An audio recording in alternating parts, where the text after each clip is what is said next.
এই তো রিং হচ্ছে। তাই দাও। কেন, কথা বলো। হ্যাঁ হ্যালো, হ্যাঁ আমি শুনেছি। বলছি ওর জ্বরটা তো কিছুতেই কমছে না, কাশিও হচ্ছে। সিরাপ, হ্যাঁ সিরাপ, হ্যাঁ হ্যাঁ আছে। আচ্ছা রাতে 2 চামচ খাইয়ে দেবো, তাই তো? বলছি যে ভয়ের কিছু নেই তো? আচ্ছা কাল তাহলে ওকে নিয়ে একবার আপনার চেম্বারে চলে আসবো। ঠিক আছে, এই নাও। কি বললেন? বললেন ভয়ের কোনো কারণ নেই, সিজন চেঞ্জের জন্য এরকম হয়ে থাকে। কাল শীর্ষাকে নিয়ে একবার ওনার চেম্বারে যেতে বললেন, ওখানে একবার ব্লাড টেস্ট করিয়ে নেবেন। ঠিক আছে, আমি যাবো তোমার সঙ্গে। না না, তুমি গেলে তো হবে না, কাল ওই প্রেজেন্টেশনটা দেখাতে হবে না, অনেক কিছু তো বাকি আছে। তুমি যদি আমাদের সাথে যাও তাহলে কে করবে? ঠিক আছে, আজকে রাতেই সেরে নেবো না কাজটা। আজ রাতে সেরে ফেলবে মানে? তুমি সকাল থেকে কিচ্ছু খাওনি, তুমি চুপচাপ রেস্ট নেবে, আমি একা সব সামলে নিতে পারবো। ও আচ্ছা, আমি গেলে তোমার প্রবলেম, তাই তো? তুমি চাও না যে আমি যাই? আমি সে কথা কখন বললাম? বলনি, আমি এমনি মজা করছিলাম। এখন তোমার সাথে ভাগ হয়ে যাওয়ার পর আমার সমস্ত ক্লান্তি চলে গেছে ম্যাডাম। এখন দরকার পড়লে আমি 100 মিল হেঁটে নিতে পারি তোমার সাথে। যাই হোক, আমি এখনই গিয়ে ল্যাপটপটা নিয়ে বসে যাচ্ছি কাজে। সেরে নিতে হবে কাজগুলো সব। এই প্রেজেন্টেশনটা খুব ভালোভাবে করতে হবে জানো, কোনো ভুল হলে চলবে না। এমনিতেই টাকার ব্যাপারটা নিয়ে অনেকটা সময় চলে গেছে, তাই এটা যদি আমরা ভালোভাবে না করতে পারি।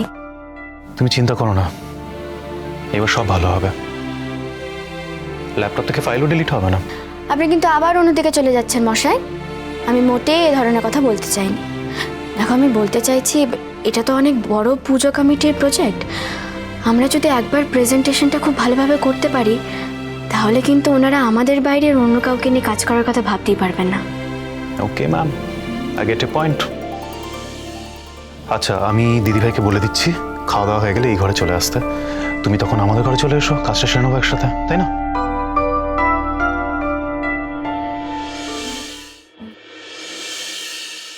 আরে আরে, আমাকে ভাত দিচ্ছিস কেন? আমি তো রুটি খাবো। রুটি খাবি? তা আগে বলবি তো। আচ্ছা তারা বাবা, নিজের বাড়িতে খাবো, আগে থেকে নোটিশ দিতে হবে, জানতাম না রে। কার্তিক দা, হ্যাঁ গো, এক্সট্রা রুটি হবে? রুটি দাঁড়াও দেখছি।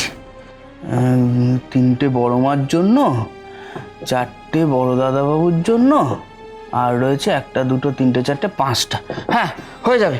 ইন্দ্র দাদার জন্য তো? হ্যাঁ দেখো না, আগে যদি বলতো তাহলে আমি তোমায় বলে রাখতাম, এখন বলছে। ও ঠিক আছে, সবার জন্য তো হয়ে যাচ্ছে। আই দিয়া, শুকনো ভাত খাস না, আমি তরকারি নিয়ে যাচ্ছি। ঠিক আছে দিদি ভাই।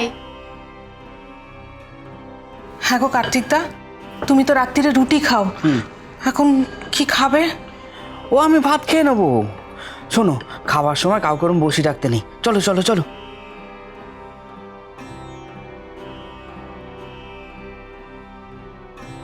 খুব বিপদে ফেলে দিয়েছি মনে হচ্ছে তোদের। রান্নাঘরে যে রেটে গবেষণা চলছিল, আমি তো ভাবলাম খুব শিগগিরই যুগান্তকারী একটা আবিষ্কার হতে চলেছে। ঠিক আছে, সারা সপ্তাহ দিনে রাতে কি খাবো তুই না খাবো। চুপচাপ খা। ও দিদি ভাই, তুমিও আমাদের সাথে বসে পড়ো না।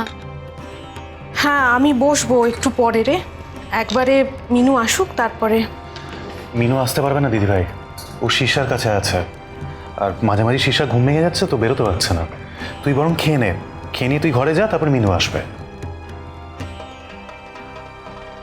এই সেরেছে, দুজনের মধ্যে মিল হয়ে গেল নাকি?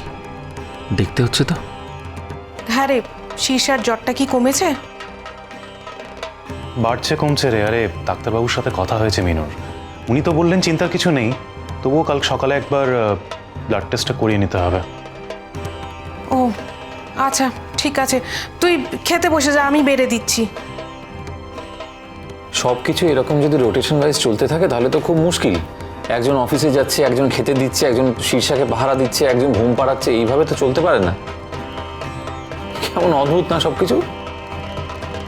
কেন, এখানে অদ্ভুত হওয়ার কি আছে? সব যদি ঠিকঠাক মতন চলে তাহলে প্রবলেম কোথায়? দেখ, বাড়িটা তো কোনো ফ্যাক্টরি নয় যে ভুয়ো বাজলেই সবাইকার শিফট শুরু হয়ে যাবে। এভাবে বাড়ি চলতে পারে না। বাবা তোদের একটা পারমিশন দিয়েছিল, আর সেটা তোরা এইভাবে কাজে লাগাচ্ছিস। দাদা, শীর্ষা অসুস্থ, ওর কাছে সবসময় কারো না কারো থাকা দরকার। অন্য কোনো একটা উপায় বার কর ভেবে। ডিনার টেবিলে সবাই একসঙ্গে খেতে বসবে না, এটা আবার কি কথা? দেখ, দুপুরে তো একসঙ্গে খেতে বসা হয় না, অন্তত রাতের খাবার যদি একসঙ্গে না খাই, এটা আবার কি কথা? বাবা, তোর এত ফ্যামিলি সেন্টিমেন্ট কোথায় ছিল? এতদিন তো মনে হয়নি এসব কিছু। মনে তো অনেক দিন ধরেই হয়, কিছু বলি না, কারণ আমার কথার তো কোনো গুরুত্ব নেই। আচ্ছা, কি হয়েছে বলতো তোদের? দিন নেই রাত নেই, এই বাড়িতে অশান্তির পর অশান্তি হয়েছেটা কি? কি আবার হবে? আমি যা বলি তাই খারাপ? তুই যে কথাগুলো বলিস সেগুলো তো সম্পূর্ণভাবে বেসলেস। সেগুলো শুনে কে স্বাভাবিক থাকতে পারে? যে কোনো মানুষের মাথা গরম হয়ে যাবে। বাবা, কি খবর ভাই? তোর মতন অকৃতজ্ঞতা আমি কোথাও দেখিনি। এই তোর জন্য আমি কত কিছু করলাম আজকে। হ্যাঁ, এটাই হয় বারবার আমার সঙ্গে, এটাই হয়। আচ্ছা, আমাকে একটা কথা বলতো, মিনু, বর্ষার, শীর্ষাকে নিয়ে এত কিসের ভাবনা? এটা তুই কি বলছিস বাবু? আমরা একই বাড়িতে থাকি, একটা ছোট্ট বাচ্চা অসুস্থ, তার দেখাশোনা করবো না? তার বাবা কোথায়? তার তো টিকিও দেখতে পাচ্ছি না কোথাও, সারাদিন নাকি মিটিংয়ে বিজি। মেয়ে অন্তপ্রান্ত শুনেছি আমি। তা সেই রেসপন্সিবিলিটিটা পালন করুক। জয়রাজবাবু নিশ্চয়ই ব্যস্ত, নয়তো এতক্ষণে উনি ফিরেই আসতেন। জয়রাজবাবুর তো সব খবরই দেখি রাখিস তুই। তা তুই ঠিক কোন অধিকারে শীর্ষার প্রতি এত কনসার্ন দেখাচ্ছিস বলতো? ধরে নে ওর মায়ের অধিকারে।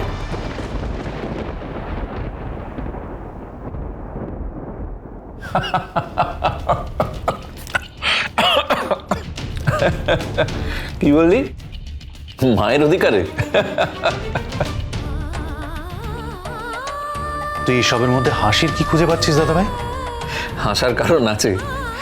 এই যে ধর, যারা যারা শীর্ষার মা হওয়ার জন্য উঠে পড়ে লেগেছে, ধর জয়রাজবাবু তাদের যদি মা হওয়ার প্রস্তাব দেয়, যদি আবেদন জানায়, তাহলে কি হবে ভেবে দেখেছিস কখনো? তুই দিন দিন অভদ্র হয়ে যাচ্ছিস। ছি, শীর্ষার ব্যাপারে আর কোনো কথা আলোচনা করতে আসবি না আমার সাথে।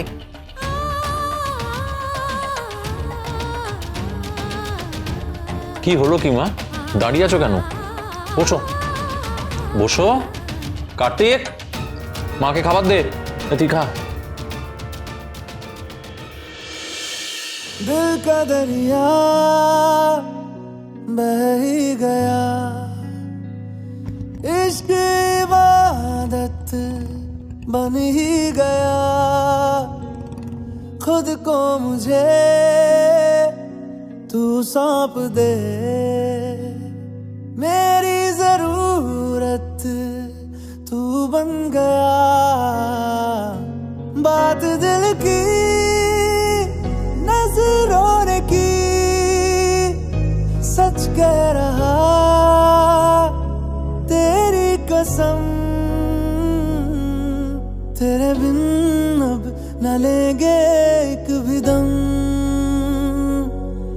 तुझे कितना चाहने लगे हम, तेरे साथ हो जाएंगे खत्म, तुझे कितना चाहने ব্যাস, लगे हम। এবার নিশ্চয়ই মিনুর খুব ভালো লাগবে।